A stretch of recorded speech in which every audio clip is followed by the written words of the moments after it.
ചക്കയപ്പം ഉണ്ടാക്കുന്നതിന് മുന്നോടിയായിട്ട് ചക്കപ്പഴത്തിൻ്റെ പൾപ്പ് മാത്രമായി എക്സ്ട്രാക്ട് ചെയ്തുകൊണ്ടിരിക്കുന്ന ഒരു പണിയിലാണ് ഇപ്പോൾ ഏർപ്പെട്ടിരിക്കുന്നത്. പൾപ്പ് മാത്രം എക്സ്ട്രാക്ട് ചെയ്യുന്നത് എന്തിനാണെന്നറിയാവോ?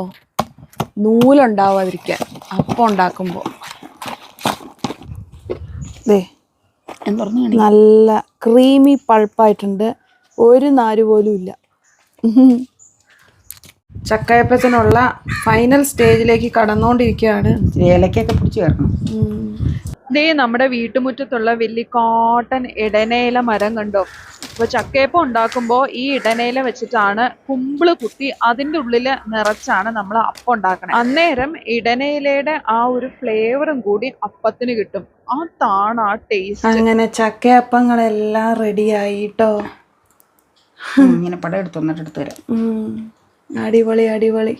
ഇനി നമുക്ക് കഴിക്കാം.